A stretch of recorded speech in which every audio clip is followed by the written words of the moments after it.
Good morning, America. A community in shock. The new air travel warning and unwrapping holiday money.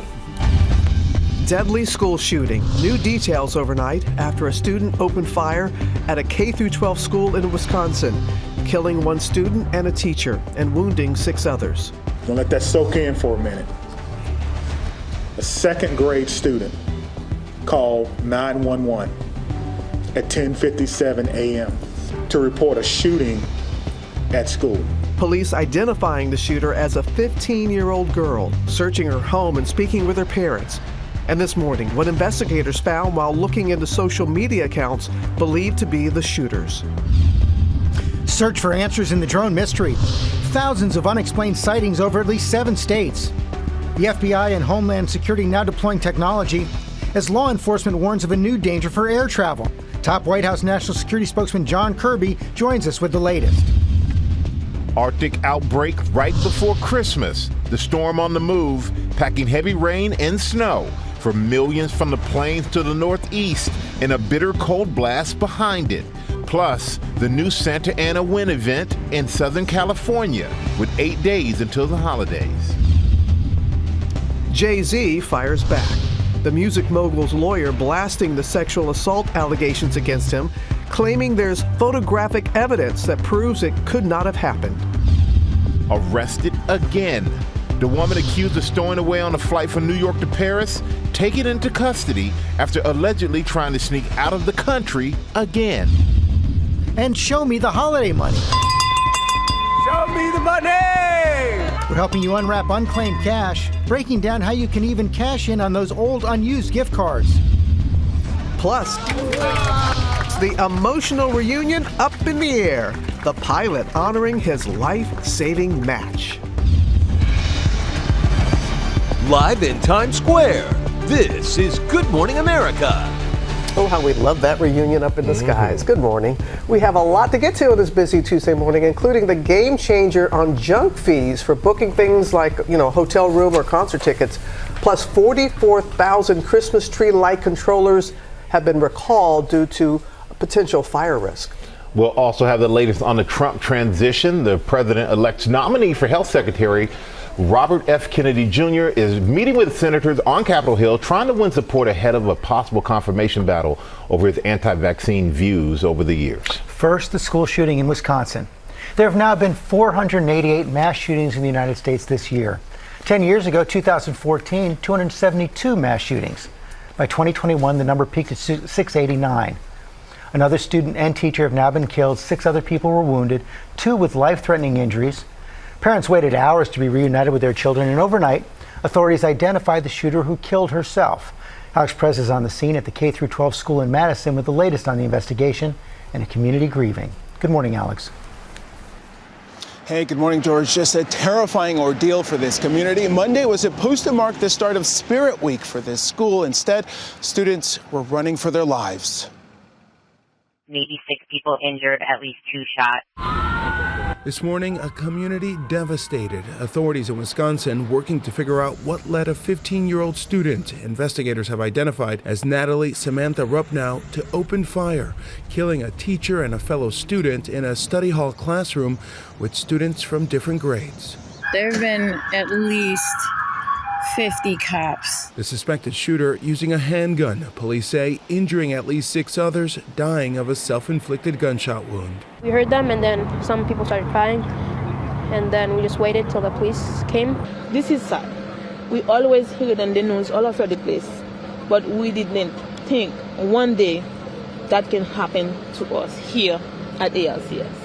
The chaos unfolding just before 11 a.m. Monday. Authorities from across the state responding to Abundant Life Christian, a private K-12 school, after a second grader called 911. Gonna let that soak in for a minute. A second grade student called 911 at 10:57 a.m. to report a shooting at school. I saw some officers with long guns headed into the school. John Diaz de Leon lives across the street. The older students were running across the parking lot to the church sanctuary. The younger students holding hands were let out to go across the parking lots to the sanctuary. Terrified parents like Britt and Kyle Grange waiting hours to be reunited with their children. I was with my friends and I was like crying with them, and then I heard gunshots upstairs. How grateful are you that you have your two little ones right next to you right now? I'm very, very, very thankful. I mean, the gut-wrenching feeling that you feel when you get that notification, you always just hope that never happens, and it happened today. This morning, investigators looking into social media accounts believed to be the shooters, showing signs of a gravitation towards potential neo-Nazi violence and engagement in forums venerating mass shooters. Posts just minutes before the shooting show a photo of a hand making an OK sign in a bathroom stall, sometimes used as a white power sign. Investigators searching the suspected shooter's home overnight, their parents cooperating and speaking with police. How does any 15-year-old get a hold of a gun? We are certainly speaking and talking with the parents who are cooperating to determine if they were gun owners and if they had guns. And it remains unclear just when this school might reopen. And authorities say, as you just heard, they continue to work to figure out how that 15-year-old got a handgun. George? What do we know about security at the school, Alex? Well, George, we know this school does not have a resource officer, nor do they have metal detectors, but officials say they do have cameras inside the school that are monitored, and teachers and staff are trained to visually scan students every day looking for any potential threats. Officials say teachers and staff here did everything they were supposed to do. George? Alex Perez, thanks, Robert. And George, now we have the latest on the drone mystery over the Northeast. The FBI and Homeland Security are now deploying technology to help figure out exactly what's going on in the skies. Whit Johnson is here with more for us. Good morning, Whit. Hey, Robin, good morning. There are more than 1 million drones registered with the FAA and thousands operating in the sky on a daily basis. But as rumors and frustration continue to grow, federal officials are now worried about people taking matters into their own hands. This morning, the FBI and Department of Homeland Security ramping up efforts to investigate reports of mysterious drone sightings in the Northeast. And law enforcement now warning of a new danger for air travel. We are seeing an increase in pilots of manned aircraft being hit in the eyes with lasers because people on the ground think they see a drone. The officials also worried someone may fire a weapon at an aircraft, saying it's not only dangerous but against the law. The unexplained drone sightings reported in at least 7 states. In Ohio over the weekend, Wright-Patterson Air Force Base outside Dayton temporarily closing its airspace because of drone incursions. The FBI receiving nearly 5,000 tips so far amid growing fear and uncertainty. Federal sources tell ABC News they're deploying infrared cameras and drone detection technology to ensure drones flying over New Jersey and New York aren't a threat. Local leaders briefed by the White House, including Mayor Mike Gaselli of Montvale, New Jersey. We still don't know who the actors are. We don't know what they're doing and who's operating them. That's the unsettling part. The government is looking at social media, videos, and photos to determine what these sightings could be. President-elect Trump demanding more transparency. The government knows what is happening. Look, our military knows where they took off from. If it's a garage, they can go right into that garage. They know where it came from and where it went. But the Biden administration insisting there is no evidence to suggest a national security threat, saying the military is authorized to mitigate and counter the drones if needed. Now, in a joint assessment, the FBI, FAA, and Defense Department say the sightings mostly include a combination of commercial drones, hobbyists, and law enforcement drones, as well as manned aircraft operating lawfully. They say they recognize the concern, which is why they are devoting more resources to help explain some of these sightings. Robin? Definitely have some explaining to do. All right, Whit. And top White House National Security spokesman John Kirby is going to join us more in our next hour, Michael. All right, Robin, and now to the storm on the move, bringing heavy rain and snow from the plains to the northeast. Meteorologist Greg Dutra from our station, Chicago station WLS, is here with the track and the timing. Good morning, Greg. Good morning. It's a cross-country one, too, and while it was just kind of a wet, cold winter's rain for a while, there were some serious storms down in Texas and through Missouri yesterday. Now, as we watch this next system, it's pretty quiet through today, but look at this development late tonight, early tomorrow morning. morning. There's actually a chance of severe weather here. Hail and high winds a concern, and what a swath from Dallas all the way up to West Virginia. Gets in the northeast by Wednesday evening. There's a lot of travel that starts up, especially on Wednesday, whether you're headed on the Northway up to Canada or even just going from Philly to New York. You're going to be running into some weather there on Wednesday evening with some snow and potentially maybe even a white Christmas for some areas up off to the north. We'll go over that perspective coming up in just a little bit, and we'll highlight the chances, Robin. All right, as you alluded to, holiday travel getting busy this week before Christmas. Transportation correspondent Gio Benitez is here to break it all down for us. Good morning to you, Gio. Hey, Robin. Good morning. Yeah, we said that Thanksgiving was the busiest so far. This will be even busier by a long shot. Let's go ahead and start with the skies here. AAA projects that more than 7.8 million people will fly during the end of the year travel period. That's more than last year. TSA expecting to screen 40 million travelers between this Thursday and the new year, with the busiest day ahead of the holiday being this Friday. So remember that. On the roads, 107 million people are expected to drive. That's more than 2 million more than last year. The best time to get on the road is before 11 a.m. just about any day before Christmas. Now, if you haven't bought a flight just yet, I'm going to be honest, it's tough to find those deals right now. So you really have to look hard. If you can, book it as soon as you find it, George. Well, that's good advice there. Okay, Gio, thanks very much. We're going to go overseas now to the war in Ukraine, where a top Russian general has been assassinated. Chief Foreign Correspondent Ian Pannell has the story. Good morning, Ian. Yeah, good morning, George. This was an audacious assassination in the Russian capital, Moscow, this morning.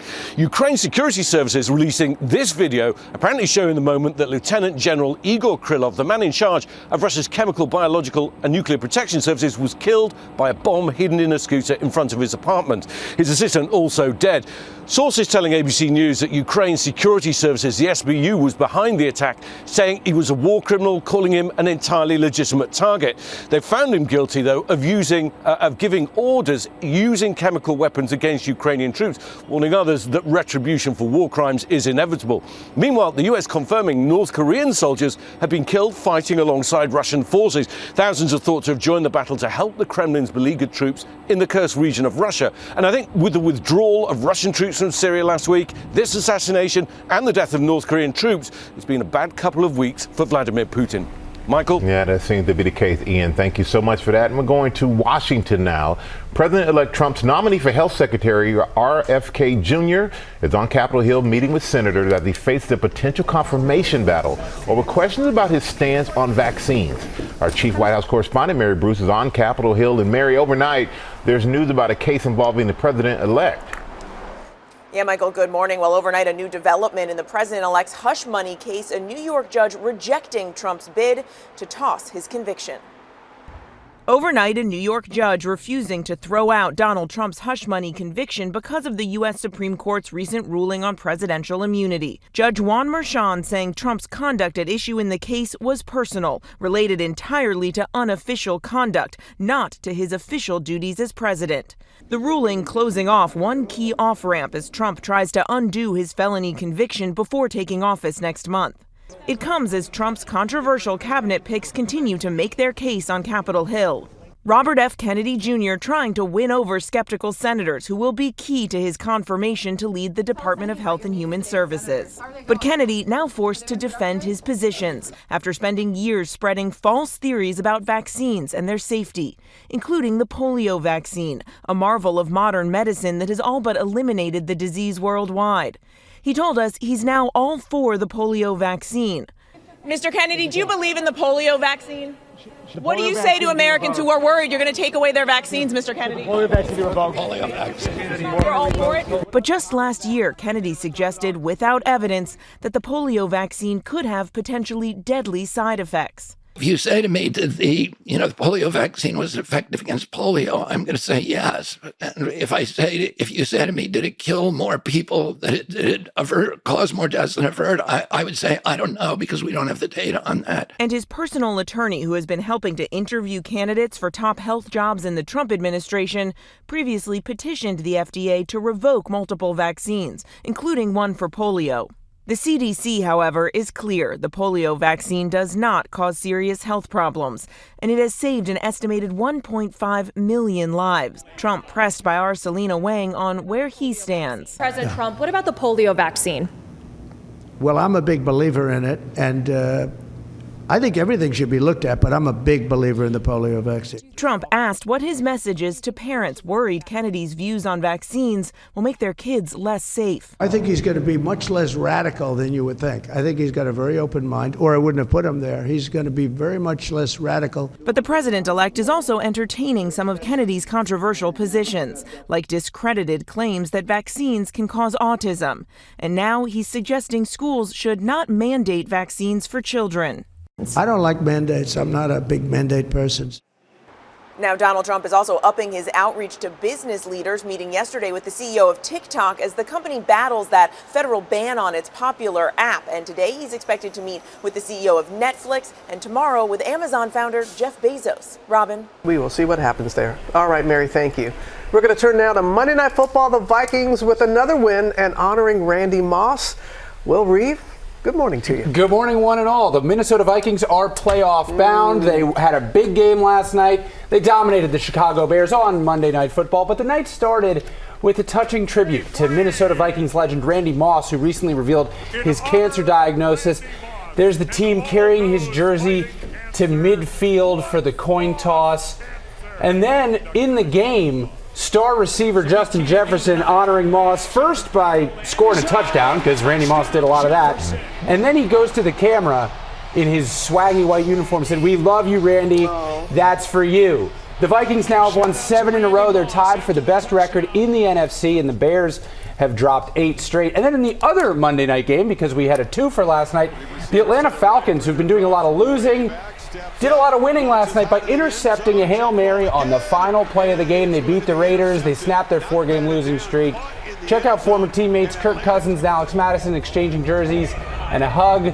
Football is family. And coming up at 8 a.m., I sat down with Vikings head coach Kevin O'Connell for a great conversation. You won't want to miss that. That is in our next hour. Football is family, Michael. Football is family, but after I lose, I'm not going to be hugging you on the field. Okay. It's a new generation of family. That's how they do it now, I guess, right? That's not your expression. These kids. These kids today. Wow. Yeah, these kids today. Thank you so much, Will. All right, coming up, Jay-Z fires back. His lawyer blasting the sexual assault allegations against him, claiming there's evidence that proves it couldn't have happened. Also, had the new rules on junk fees. Elizabeth Schulze has an exclusive first look. George, those surprise fees on concert tickets or hotels, well, they are about to change. I'm going to have the lowdown coming up. Ooh, she's got the lowdown. And show me the money for the holidays. Will Reeve is here helping people find lost cash. Plus, he has big news about unused gift cards that you might want to hear about. Coming up, big news about Bluey. Yep, you don't want to miss it. And we got it for you. We'll be right back. This is huge.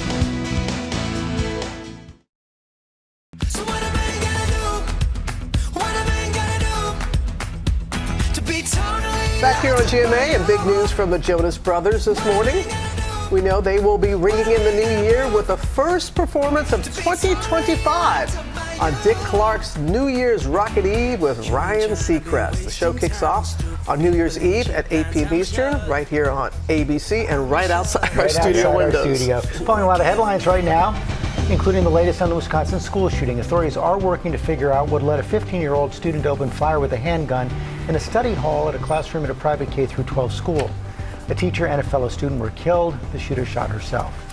Also right now, the accused killer of United Healthcare CEO Brian Thompson expected to waive extradition from Pennsylvania, where he was arrested a week ago. He could arrive in New York by the end of the week.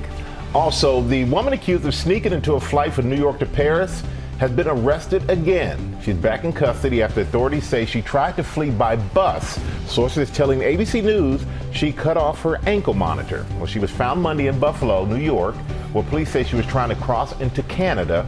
And she'll be back in court later today and likely sent back to New York City to face charges. Strange there.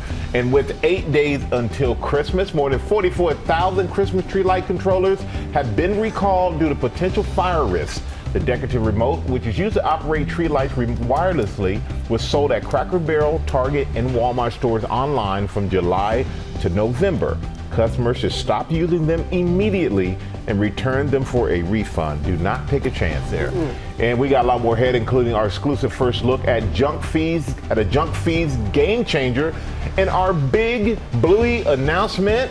Robin was even excited about this one. All right, that is coming up, George. Right now, the latest on Jay-Z. The music mogul's attorney fired back at the woman accusing him of sexual assault, raising questions about the events more than 20 years ago. ABC News Live anchor Linsey Davis here with the story. Good morning, Linsey. Hey, good morning to you guys. Jay-Z's attorney is calling it all a sham. He says that some glaring inconsistencies in his accuser's story have come to light, and he claims that they're enough for the case to be dismissed. Attorneys for rap mogul Jay-Z are doubling down on their defense this morning, calling recent rape allegations a sham. It's not just that this story is a lie and that it's not true. It's provably, demonstrably false. This never happened. A recently amended civil lawsuit originally filed by a Jane Doe in October identified Celebrity A as Jay-Z, whose real name is Sean Carter, claiming at a VMA's afterparty in 2000 that he and fellow rapper Sean Diddy Combs drugged and raped a 13-year-old girl at an afterparty. Both Carter and Combs have vehemently denied the claims. Jay-Z's attorney, Alex Spiro, is now highlighting what he says are inconsistencies in the woman's story. According to the lawsuit, after approximately 20 minutes, plaintiff arrived at what she believed to be a large white residence with a gate U-shaped driveway. Spiro disputes her account. There is no such location in New York, 20 minutes from Radio City. It does not exist. Spiro also claims this photo of Jay-Z at a VMA's afterparty at the Lotus Club is proof that he was at a different location from where the woman says the rape occurred. The defense says that no witnesses have corroborated her story, most notably her own father, who lived 5 hours away at the time. But the lawsuit claims that after leaving the party, the woman called her father to pick her up and that he arrived shortly before dawn. But NBC News reports that after contacting the accuser's father, he said, "I feel like I would remember that, and I don't." You drove 10 hours to pick up your 13-year-old daughter in New York City? It's not something you would forget. It's not something that he did forget, because this never happened. Cops wanna knock me, DA wanna box me in, but somehow I beat them charges like Rocky. The hip-hop heavyweight is already declaring victory in a statement, writing, "True justice is coming," adding, "This was over before it began." But Jane Doe's attorney, Tony Busby, has remained defiant, stating, "As far as the allegations in the complaint filed, we will let the filing speak for itself." Jay-Z has made it clear that he plans to fight this lawsuit and these allegations until the end. According to his lawyer, Jay-Z is upset that this distracts and dissuades from real victims coming forward. Meanwhile, the attorney for the accuser maintains that she remains adamant about her claim, guys.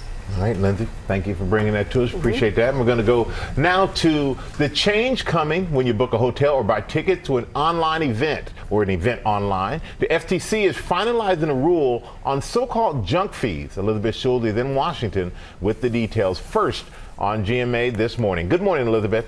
Hey, good morning, Michael. We know how frustrating it is when you're trying to book a hotel or concert tickets. You see a great rate when you first go to the website, but then by the time you go to check out, there are tons of added on costs like resort fees or convenience fees. Well, now this morning, the Federal Trade Commission is finalizing a rule that'll get rid of those junk fees by requiring that live event tickets, hotels, and vacation rentals list all pricing up front. The total price also has to be displayed more prominently than any other costs. In an exclusive interview, FTC Chair Lena Khan tells GMA that this means you know exactly what you are paying from the start.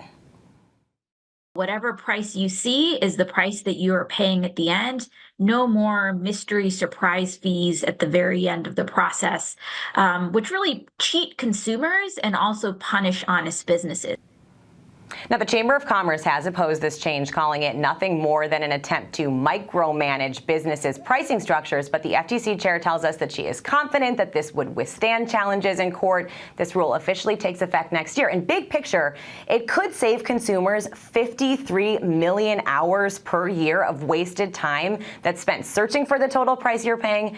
That is less time searching and more time enjoying that concert or vacation, guys. 53 million? Wow. Thank you, a Elizabeth. lot of time, and that translates to money, too. Yeah, that's true. Thank you, Elizabeth. First here on GMA. There is nothing better than some spare cash, especially as we count down to Christmas. And our Will is back with a special holiday edition of Show Me the Money. Hey there, Will. Hey there, Robin. Yeah, there's never a bad time to get some extra cash, but it's extra good around the holidays, especially when you're in the middle of shopping. So we set up a Christmas base camp in the middle of the American Dream Mall in New Jersey. We made a list, we checked it twice, and we reunited shoppers with their unclaimed money.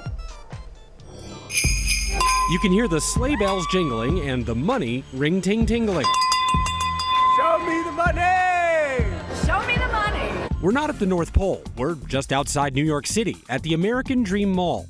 A 3 million square foot entertainment experience that includes luxury shopping, art installations, indoor skiing. The snow might be white, but I'm only seeing green. And yes, Santa. Good morning, America. Our festive Show Me the Money booth is helping shoppers this holiday season to unwrap their unclaimed money. In New Jersey, folks might not be cashing in for a few reasons. Not claiming insurance policy payouts, an old employer's check, or not responding to a business after 3 years, which could lead to missing out on inheritances or cash returns from a business. So, how do you go from our booth to the bank? Show me the money! 2 weeks after meeting our Gio Benitez in Chicago earlier this year, 24-year-old Nicholas Soto received a check for more than $1,200 from an old stock account set up when he was born. It was definitely just like very easy to get through. There's not a lot of paperwork. I don't have to sit there and call people or email. They're sending you a check. You only have stuff to gain, and that's your stuff back. For William Starks and his dog Cosmo, unclaimed cash came from an old bank account. How much do you think you found? $20. Yeah, multiply that by a few. $200 almost for you. Nice. Amanda Hanna found some unexpected holiday cheer from various accounts, including an unredeemed gift card. In New Jersey, after more than 5 years of no activity, gift cards can become unclaimed property. With $340 now? Yeah. Well, there you go. Thank you. But it's this group of friends who arrived together and are leaving with a little holiday magic. Mom Kimberly Zucker landed more than $860 from a state check and an insurance payout. No. And Andrea Mary cashing in on more than $1,300 from multiple accounts, including an insurance policy and bill overpayments. What's this going to do for you this holiday season? I'm going to have a good time. Show me the money! Congratulations to all. Thanks for participating. Now, as you saw in our story, Amanda received money from an unredeemed gift card, and not all states cover gift cards, so you do have to check. We were in New Jersey, and there, if you bought a gift card and your address is on record tied to the purchase in that particular state, you can claim it. If there's no name or address tied to the card, whoever's in possession of the physical card would be considered the owner. You got all that? You got all that? You talk about money. I got it. That's some serious money that was being claimed. And there's a way that we can give ourselves a little holiday bonus with some unclaimed property. Yes, that is absolutely right, Robin. If you want to see some extra cash that could head your way, check out your state's unclaimed money website or go to missingmoney.com. Be sure to check all of your past addresses, not just where you live now. It's all completely free. You're not going to end up owing the money. That's a conversation we had with people coming by. It's like, you don't owe them anything. And if you ask for a percentage of your findings that may not be legitimate, again, a website that works for all states, missingmoney.com. I've used it. I found some money. I have too. I found money in New Jersey for the Reeve Foundation. Which was nice. Because I have family from New Jersey. I was like, oh, maybe I can come collect. But still, yeah, you never we got know. some for the foundation. All right, well, thank you. We're working you. Yeah, we're going to work you a little bit later, too. Yep. Now with our play of the day and a sweet travel story from our very sweet travel correspondent. You got this emotional reunion in the skies? Oh, Robbins, this is the best travel news of the week, month, maybe even the rest of the year, right? This heartwarming moment on video was caught on camera by a passenger who just started rolling. Take a look at this. This hug that's coming up right now. This is 8 years in the making. You see, that woman right there donated bone marrow to that United Airlines pilot nearly a decade ago. And here they are, reuniting for the first time in Houston, Texas. The pilot telling the passengers that she saved his life. She was actually more of a match for him than his own brother was. And I know that you've always talked about how special that is. And here it is. We're seeing it on that plane right there in Houston. I know. About 30% of the time, a family member is a match. So like almost 70% of the time, it's somebody off the registry, like that beautiful young woman who did that. And she did. She saved a life. She did. All right. Thank you, Gio. Coming up, we are celebrating the holiday in the Chestnut Hill neighborhood of Philadelphia. A beloved bakery known for their amazing gingerbread houses. I think they're going to teach us how we can do it too. We're there live. Brotherly. Good morning, America. It's 8 a.m. Deadly school shooting. New details overnight. after a student opened fire at a K-12 school in Wisconsin, killing one student and a teacher, wounding 6 others. Don't let that soak in for a minute. A second grade student called 911 at 10:57 a.m. to report a shooting at school. Police identified the shooter as a 15-year-old girl, searching her home and speaking with her parents. And this morning, what investigators found while looking into social media accounts believed to be the shooters. Football's new guard. We got to continue to keep working.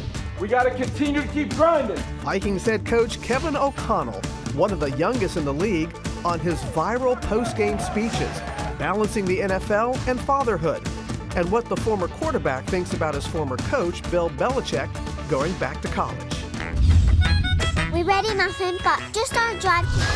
And we are racing into Tuesday with big bluey news. No peeking at those presents. That's right, no peeking. The big reveal is coming up.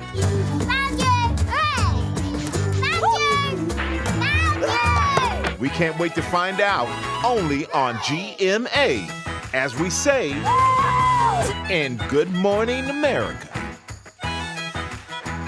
Live in Times Square, this is GMA.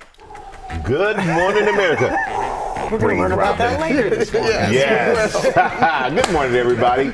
You know, with Christmas and Hanukkah just 8 days away, we're opening our holiday parenting playbook. We have expert advice to help you navigate it all, including parenting with your own parents around. And what you were alluding to, George, our dear friend Bob Roth from the David Lynch Foundation is going to be here showing us how to keep calm and centered during the holidays. I love and appreciate the meditation techniques he taught us. He's made such a big difference for so many people. We're going to talk about that. Also, we're visiting Bread and Beck's Bakery, a favorite place to get sweet treats for the holidays, including their famous gingerbread houses. Morgan Nord is giving it a shot. They're going to share some secrets about how you can make your own. That is coming up live from Philadelphia. Wait, but she got milkshakes yesterday, now she's got gingerbread? Boy, she's got the lucky assignments. Right? We do have the latest also on the White House on the drone sightings on the East Coast. But first, we're going to take a look at the top stories that are breaking at 8, starting with the school shooting in Wisconsin. A student and teacher were killed. Overnight, authorities identified the shooter, a 15-year-old girl. Let's go back to Alex Perez on the scene at the K-12 school in Madison with the latest on the investigation. Good morning again, Alex. Hey, good morning once again, Robin. Just a terrifying moment for this community. Investigators now working to figure out what may have motivated this student. Now, authorities have identified the shooter, the school shooter, as 15-year-old student Natalie Samantha Rupnow. Police say she was inside a study hall classroom at Abundant Life Christian School Monday morning when she opened fire with a handgun, killing a fellow student and a teacher and injuring 6 others. Authorities say she then turned the gun on herself. Investigators now reviewing social media accounts believed to be the shooters, including posts expressing a gravitation towards neo-Nazi violence. Some parents had to wait hours before they were reunited with their children. Police say a quick-thinking second grader was the first to call 911 and report the shooting. The 15-year-old's parents are cooperating with police as investigators now work to figure out how exactly she got that handgun. George? Okay, Alex, thanks very much. We're going to get the latest now on the rash of drone sightings in the Northeast. President-elect Trump is suggesting the administration knows more than it's telling. They know where it came from and where it went. And for some reason, they don't want to comment. And I think they'd be better off saying what it is. And we're joined now by top White House National Security Spokesman John Kirby. John, welcome back. What's your response to President-elect Trump? We are being honest and transparent with the American people, George, about what we're learning. As a matter of fact, just last night, after days of going through the various tips, days of looking at analysis, days of increasing our detection capabilities, including visual observers on the ground, we assess that these drones, these aircraft people are seeing, are a mix of law enforcement drones, commercial drones, and hobbyists. We continue to see nothing that indicates a public safety risk or a national security risk. But how do you explain why people seem to be seeing so many more of them right now? It's difficult for me to know exactly why, George, but I would give you a couple of thoughts here. Number one, there's just an awful lot of drones in the sky. I mean, there are 1 million drones registered with the FAA here in the United States, and thousands upon thousands fly in our skies legally and lawfully every single day, doing all kinds of good things for the public good. And the Northeast Corridor is one of the busiest, and also the sun's going down a lot earlier now. The winter's upon us, and people can look up and see things. But I would remind people, when you look at these images, these videos, they have navigation lights on them. They're seeing them because these drones, these aircraft are operating the way the FAA requires them to operate in U.S. airspace so that they can be observable and to fly safely. So nothing more needs to be done? I think there's definitely more needs to be done, George, and particularly on authorities. I mean, what we are learning from this experience, or actually I say not learning new, I mean relearning the fact that there are gaps and seams in the authorities between federal and state officials. There's gaps and seams inside our own interagency in terms of how to deal with this increased airspace traffic, and we need Congress to act. The president's calling for Congress to launch a bipartisan commission to do exactly that, to bring legislation up to speed with the speed and acceleration with which drones are now manifesting themselves in U.S. airspace. Again, legal and lawful, but there's just an awful lot more now than there's ever been before. President-elect Trump also expressed some concern about the drones near his Bedminster golf course. Should he be worried about that? The Bedminster golf course already represents restricted airspace. It's already very closely monitored. We're confident in our ability to keep that airspace safe and secure. You know, the Wall Street Journal editorial pointed out that this is one more sign, and we have so many, of people losing trust in their government. Is this something we should be concerned about? What can we do about it? I think we need to take seriously the concerns that American citizens are putting forward about these drones, and we are taking that seriously. That's why we've dedicated so many more resources to this problem set. We understand people look up, maybe they hadn't seen it before, maybe they hadn't paid attention to it before, and so they're worried and they're concerned, and we have to address those. And that's what we're trying to do through the various statements to the press, through our own discussions here in public forum, to try to make it clear that we are on this, we're working it hard, and just as critically, as we did last night, George, to restate that there's no national security threat we're seeing at this time and no threat to public safety. Most of these aircraft are doing good things. They're delivering products. They're being tested for science purposes. They're conducting law enforcement missions. And there's a use for drones. And everything we're seeing so far is that they're being used for those lawful purposes. John Kirby, thanks for your information. Robin? Okay, Yes, George, coming up on our GMA Morning Menu, Vikings head coach Kevin O'Connell, one of the youngest in the league on the Vikes' big season, how he manages home life and work life, what he thinks about his former coach Bill Belichick going back to college. Also had exciting news about everyone's favorite Australian blue heeler, the Bluey News. It's coming up. Plus, a moving story about family. The parents showing their children the world as the family faces a very difficult medical diagnosis. And Lily Rose Depp and Nicholas Hoult are here telling us about their new horror movie, Nosferatu. That is coming up right here on GMA.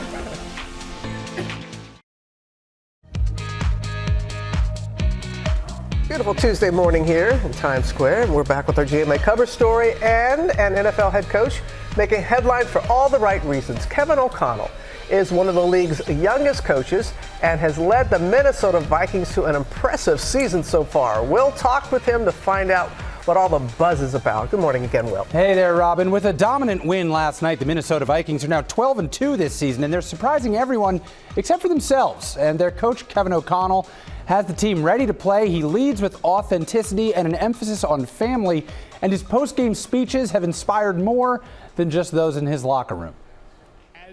Kevin O'Connell is one of the youngest coaches in the NFL.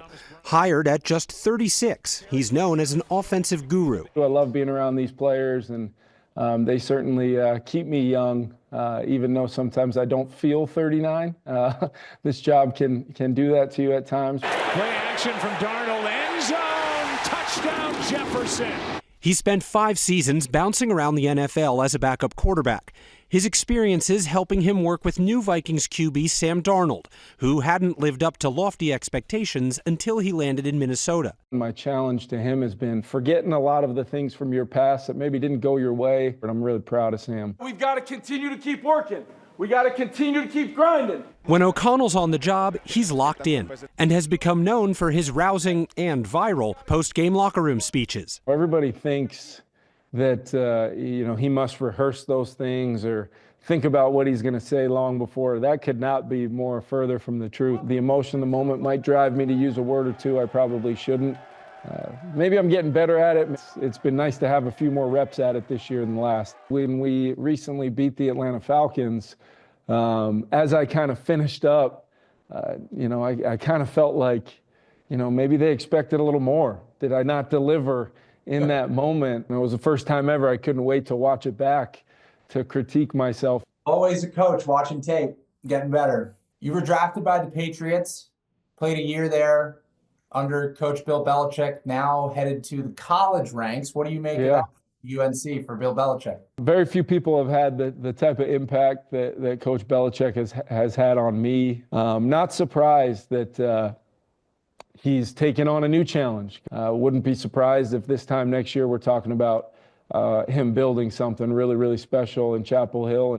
Is there a difference between Coach O'Connell and Kevin, the guy, the husband, father, friend? I'd like to say that there really isn't a difference. Luckily, I have a wonderful wife, Leah, at home, who I have 4 children, and when I'm home, it probably feels like sometimes to her she's got 5 because I end up, just kind of being another child for her to have to make sure that's fed and taken care of. When I go home, it is, all energy all the time. Even if I've got none left, they're going to get everything I got because they are so understanding of letting me do this profession and career that I love so much, but nothing will ever trump them and my time with my family. And if they don't know that, hopefully they're watching.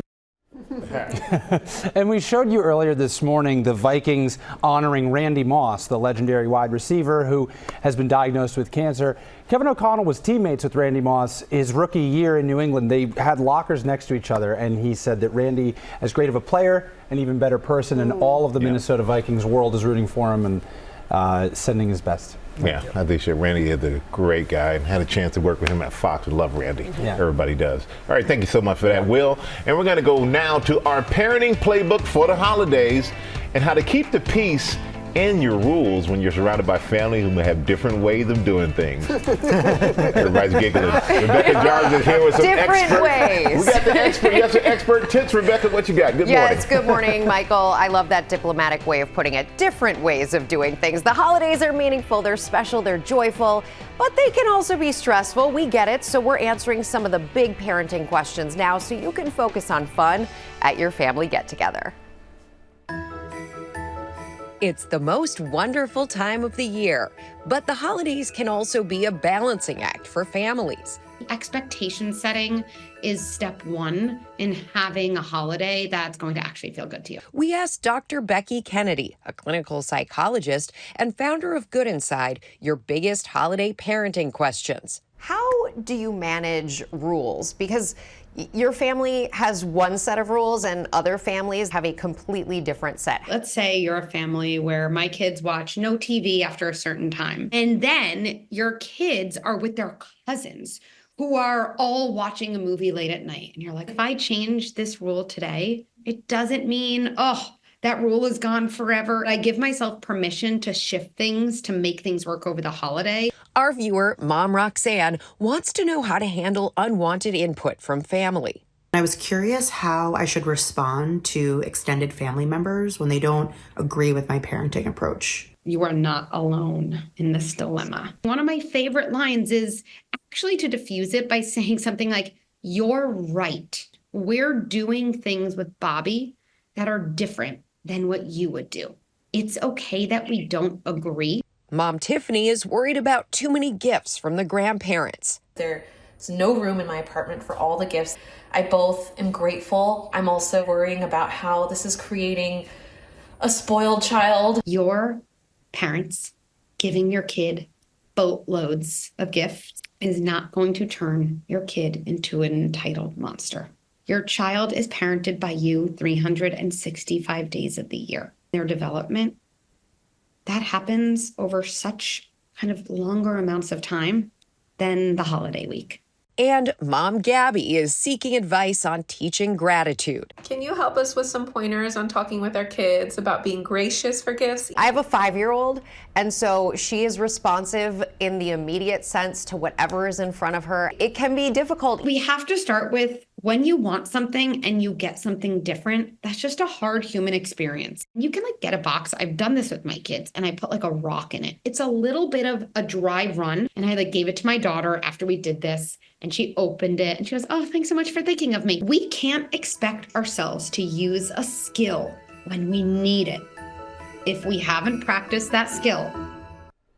It is a great tip from Dr. Becky, and we've done it at home with Isabel with a potato. She thought it was hilarious. And I got you guys a little gift today, so you can practice it now, George. Okay, I will practice. Let's see what happens. We have to if share I can it. open it. You brought one gift. We have to share it. An onion? I love onions. You do? I do. I knew you loved to cook, George. This is by far, that was by far the least expected and strangest. What about my reaction, though? Fantastic. You're a very good. You're such a good boy. You're such a good boy. Way to go, George. Wow, I've never seen someone so happy about an onion. You know you got a bag of them coming for Christmas. Merry Christmas, George. I'm happy you guys didn't fight over it. Rebecca should stick around for this. It's the Bluey announcement we've been waiting for. It is hitting the big screen. Eva Pilgrim here with the details. Good morning, Eva. Good morning, George. It's a Bluey first, an actual movie. I was supposed to keep this a secret, but I had to tell my 3-year-old who literally lost her mind. More of her favorite Australian blue heeler is always a win. She's a global sensation, the Australian blue heeler that parents and children alike love, Bluey. And this morning, the hit animated television series following the life and adventures of Bluey, her mom Chili, her dad Bandit, and her little sister Bingo announcing it's heading to the silver screen. I'm ready for movies. That's right, BBC Studios and Walt Disney Studios teaming up to bring fans the first animated Bluey film. One popcorn, please. Sure. The show for preschoolers was started in Australia in 2018. Its creator, Joe Brum's goal, to make a show with a positive message for children, and it quickly became an international hit. With more than 35 billion minutes watched this year in the U.S. alone, Bluey really resonating with people of all ages, not just preschoolers. I don't understand how that episode, why it made me so emotional. The show drawing emotions as it deals with everything from sharing.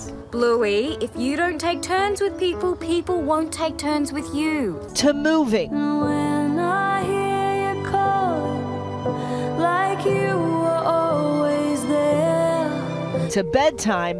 Mom, I want to do a big girl sleep tonight and wake up in my own bed. You do your best, honey. Even fertility. There's something Auntie Brandy wants more than anything as well. But she can't have it. And there's not really anything anyone can do. The new movie will also be written and directed by Brum, expected to open in theaters in 2027. Nice one, Bluey. The movie will eventually also be available on Disney Plus, which is where I watch the series right now with my little one, Ella. And that's not all. We have more exciting Bluey news later this week. They don't trust me to tell me yet, so I can't actually give you the news. But I am really excited to see this movie. I was telling you guys, these are 7-minute episodes for the most part, most of these Bluey episodes, and I cry almost every time. What is it about this series? I don't know. They like very quickly get to the point that really makes you feel all the feelings. The next news is so big, but they're not even going to tell you? Well, clearly I couldn't be trusted. I told my 3-year-old. I was thinking the same thing, but I didn't want to call you out. But I'm curious. I don't have kids that age, but I think I want to watch Bluey. I'll give you the list of my favorite episodes. All right, I'm all in. Thank you, Eva. Now to our GMA Jolly Holiday Countdown, the Chestnut Hill neighborhood of Philadelphia getting into the Christmas spirit with the help of a 135-year-old bakery that goes all out for the holidays. Morgan Norwood is there. Good morning, Morgan. Hey, good morning to you, George. And the holiday spirit is certainly strong here at Laurel Hill Gardens. We got Santa and our elves, our friends helping out with us this morning. We're right across the street from Braden Beck's Bakery. They've been at this since the 1800s, pumping out all the sweet treats to Philadelphia. I've got Jake Boyd and my friend Diana with us from the bakery. All right, Jake, I want to start with you. We're looking at a masterpiece here, but gingerbread is really important to the bakery, especially around this holiday season. You've got to have gingerbread. Yeah, so This, we just came out of our wedding cake season, and now we go into our holiday season. So this is Christmas for me and my family. Yeah, all things Philadelphia here. Diana, tell me about this masterpiece. So Philadelphia, what else can you say? We have Jason Kelsey, our unofficial mayor, and then all of our fabulous mascots, because what do we love in Philly? We love food and we love our sports. You've got Gritty, you've got Fanatic, I mean, all things Philadelphia here. You are also the head sugar artist. That's great because I'm the head sugar eater. Yes. Let's dive into how we construct a gingerbread house. So I already have some walls up. I'm just going to add our royal icing, which is key to setting up your house. And that's like the cement, the glue, this right? This is our glue, but it's delicious glue. So we're just going to tempted to like swipe put that and in place. taste a bit. We'll just put a mug in front to hold that up while it's drying. And then also you've got to have the candy. Our kids have been doing a really great job at decorating their roofs as well. So like we're going to put a little bit here. You know, put a little bit here. But yeah, I have been trying this. I don't know if you saw earlier, guys, my little gingerbread I was trying to decorate. We're still gonna work on this, maybe get some tips from Diana, but this is how you make a gingerbread house, guys. You have gotten some tasty assignments. You're definitely on the nice list and not the naughty list. I gotta say, Morgan. I'm on the nice list, right, Santa? Oh, yes, you are. All right, we'll take that. You know, one of our next guests from the show, The Idol, and the other one from The Great. Now, Lily Rose Depp and Nicholas Hoult are starring together in a remake of the 1922 horror classic vampire tale, Nosferatu. Welcome to the show, you two. Thank you for being here. Thank you. Thanks for having us. And I tell you, this is scary. It's scary.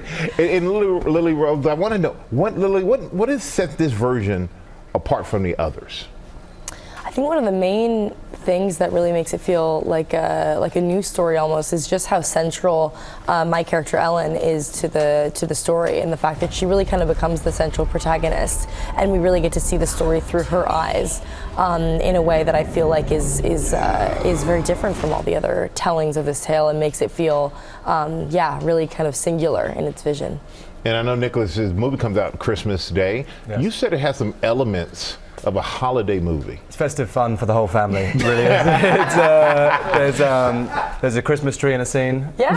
There's snow. Snow. That feels seasonal. It was cold when we shot it. It was cold when we shot it. Yeah. There's a carriage that has bells on it, so that sounds almost like the jingle of a sleigh if you close your eyes and in fear properly. Imagine that. It's nice. Yeah. Now, are you both like fans of horror movies? I get too scared. I like them, but I do get scared. Yeah. I can't watch them at night. Maybe like a horror movie in the morning kind of thing. This feels tense, but like Lily was saying, it feels like a whole new interpretation of this story, and it feels kind of romantic and gothic and eerie, and it's not just horror. Yeah. It's kind of romantic in a way as well. But that's what I like, because I wouldn't say that I'm like a straight up horror movie person, but I love a good story and like an enchanting tale, and I feel like that's really what this is. There are of course horror elements, and it's scary, but there's kind of something in it for everyone. I feel like it's very Yeah, I watch mine during the day, lights on, no volume. Yeah. Well, let's take a look at a clip of both of you at work. There is something I must tell you. Something so loathsome, so base. Nothing you can say will shake me, for there is a devil in this world, and I have met him, and he... I cannot speak it. He is come to Visberg for you. I know. What? I know him. Does that get you in the holiday spirit? Yeah. Jingle bell, everybody. and Lily, but this one was very emotional and physical for you. Yes. And in what way? I mean, in every way, and it was there on the page. Like right when I first read the script, it was evident how emotional and how physical this role was going to be. And I think in doing it, I was able to kind of like marry the two and almost use both of those elements to like help the other, if that makes sense. Because I feel like the physicality kind of lended itself to the emotion, and then the emotion kind of lended itself to the physicality, because they always go hand in hand, I feel like, in the movie. And it was important to, I think, root all of those physical moments in like a real emotion, so that it felt like it was, really telling the viewer something about what's happening at that point in the story. Her performance is incredible. I can't wait for people to see it. Well, both of you. As is Nick's. Both of you, yes, without a doubt. And before we let you go, Nicholas, you just reunited with Hugh Grant. your Baba Boy co-star. 21 years. 21 years, you're aging me there. What was that like? It was special. You know, he was such a formative part of my childhood and my career as well. That it was lovely to reunite with him, and he's also so funny and he's got such a great dry sense of humor. He's looked out for me, so it was good to reunite. That mean we'll see you two on the screen again together? Hopefully, we'll see. Watch this space. I like that. All right. Well, thank you both for being here. And happy holidays to you both. Happy holidays. And Thanks everybody, for this is the Christmas film, okay? Nosferatu is only in theaters and it comes out on Christmas Day. So make sure you go check it out with the family. All right. Coming up, finding calm during the holidays with meditation teacher Bob Roth. We'll be right back with more GMA.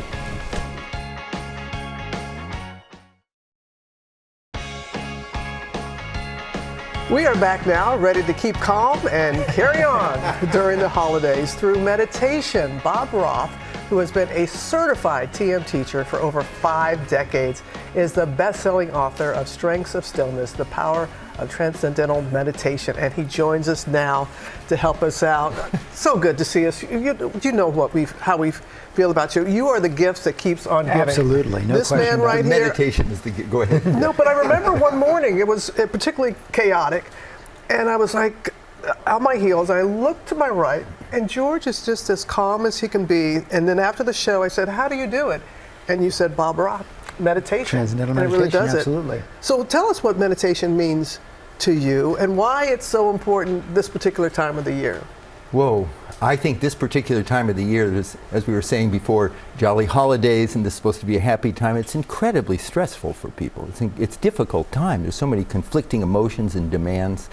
And this is a time, you can't say more than ever, but in particular, that we need a way to access a field of inner calm, inner stability, inner silence, that meditation properly understood and practiced does.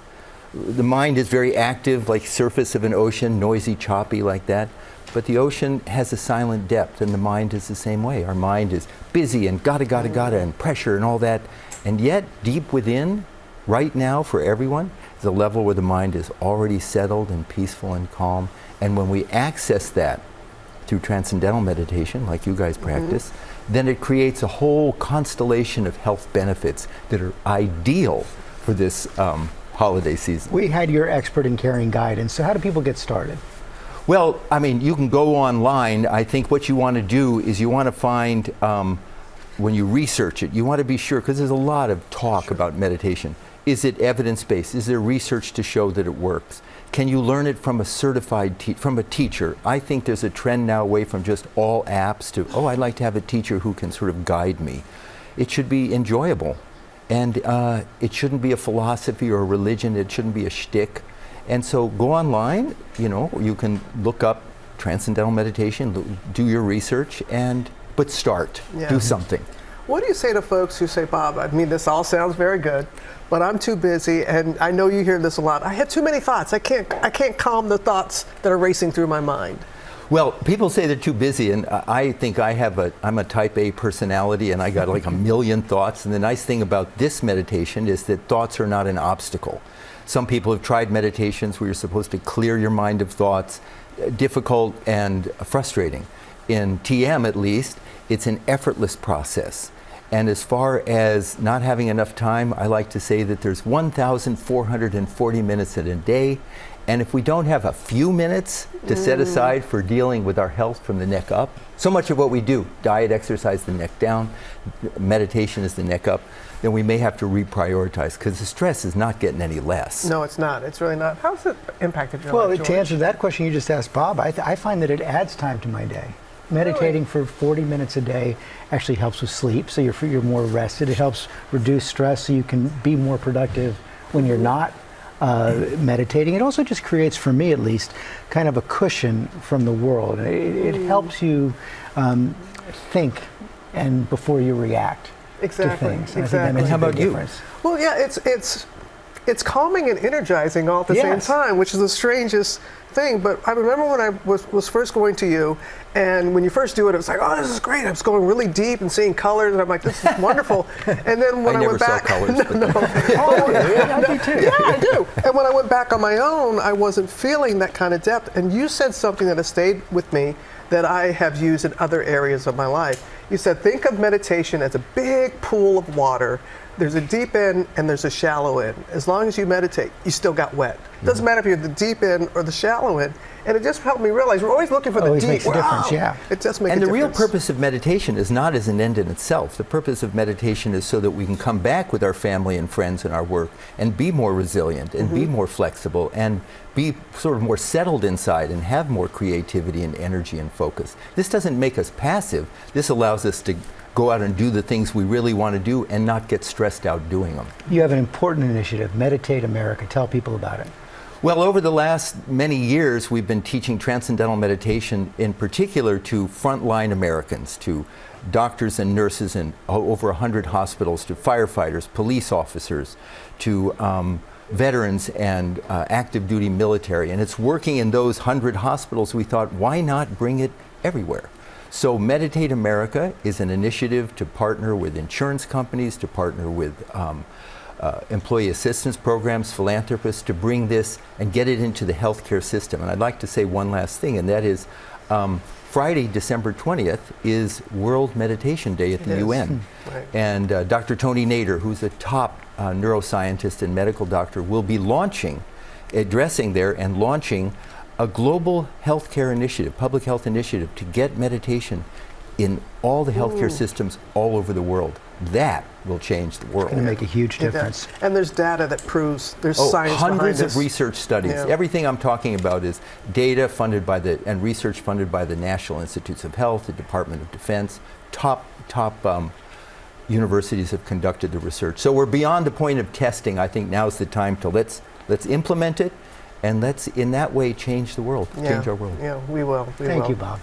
Thank you for this gift. Absolutely. I'm telling you. And you can find out more about meditation, the meditation resources. You can go to our website. Now to one family's epic adventure after their children received a difficult medical diagnosis. They decided to go experience a bucket list of dream destinations, opening their eyes to the world's wonders. It's all part of the new Nat Geo documentary, Blink. It's one family's remarkable journey to see some of the most mesmerizing things our world has to offer. All in the span of just 1 year, and all for one very important reason. Our kids were pretty young when we learned that 3 out of 4 have retinitis pigmentosa. Basically, the cells in my kids' retina are dying little by little. If your field of vision is like that for a normal person, slowly it's going to be shrinking and shrinking until there's really only the center that remains. You have this diagnosis, but we can't do anything about it. You're numb, but you're powerless. So I met with the specialist, and she said, the best thing you can do right now is to feel their visual memory. So when they do go blind, they at least have an image of what it looks like. So we asked them, if you can do any activity anywhere in the world, what you want to do. All the kids really wanted to do a safari, so see lions, elephants, and giraffes. Good morning. Leo wanted to learn how to surf.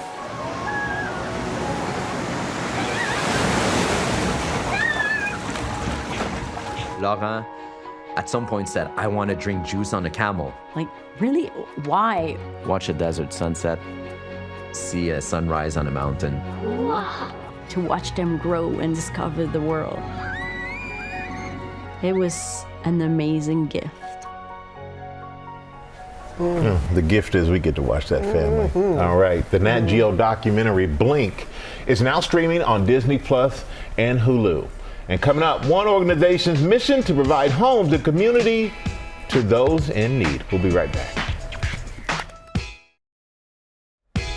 We are back with the story of an organization making a difference for thousands. Will Gans is here in New York with the details. Good morning, Will. Good morning, George. It's beginning to look a lot like Christmas out here in Brooklyn. We have dozens of volunteers helping to prepare gifts for the residents who live in this very building. This segment is sponsored by Wells Fargo, supporting the program Breaking Ground and its mission to give the gift not only of affordable housing, but of a place to truly call home this holiday season. life-changing work is happening here at 90 Sand Street in Brooklyn, New York. Dozens of volunteers from our sponsor Wells Fargo working to pack groceries and wrap gifts for the residents who live in this special building. This was a former long-term hotel, and Breaking Ground turned it into permanent supportive housing for nearly 500 people.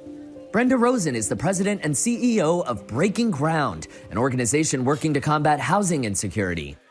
90 Sands is just one of their 24 permanent and transitional housing buildings around the New York City area. Breaking Ground helping low-income families, veterans, and other vulnerable groups struggling to find a place to call home. And it's more than just a roof over their heads. Residents are also provided on-site services. That includes everything from case management services to primary medical care to psychiatric care and activities. Erin Madden is the vice president of programs for the organization and has seen firsthand the impact supportive permanent housing can have. To see the human spirit capacity for change and recovery is just truly amazing. You know, we have folks who have experienced years and years of trauma, of hardship, have maybe seen the worst of humanity, but are able to actually bounce back. And there's even more ground to break as the organization plans to start new housing projects. We have 2,000 more units in our pipeline right now. Wells Fargo is our partner. We are incredibly, incredibly grateful for their generosity, time, and financial support, and understanding. Here now with Wells Fargo Head of Commercial Real Estate and spokesperson Kara McShane. Kara, happy holidays to you. Thank you. Happy holidays. Why is it important for you guys to support Breaking Ground and its mission? Wells Fargo is focused on advancing housing access, affordability, and opportunity. And those aren't just words to us. Since 2019, Wells Fargo has donated more than $710 million directly to organizations across the country that make housing more accessible and more affordable. Incredible. How does the program work, and how do you guys manage to help so many different communities? Well, it all starts with the construction and preservation of affordable homes like this development here in Brooklyn. And at Wells Fargo, we know that doing makes a difference. So we look to combine our financing expertise with our philanthropic efforts to do more for our communities. Speaking of philanthropic efforts, I want to bring in a friend of yours and a new friend of mine, the CEO of Breaking Ground, Brenda Rosen. Brenda, hello. Kara, I know you have a pretty special announcement for Brenda. Would you like to do the honors? I do. So first of all, Breaking Ground is an amazing organization, and Wells Fargo has been a longtime supporter of Breaking Ground's mission to keep New Yorkers housed. So I'm super excited to announce today that Wells Fargo is making a new grant in support of your new affordable community in Harlem so that more New Yorkers have a place to call home. That's so exciting. And what is the gift this morning? It's $500,000.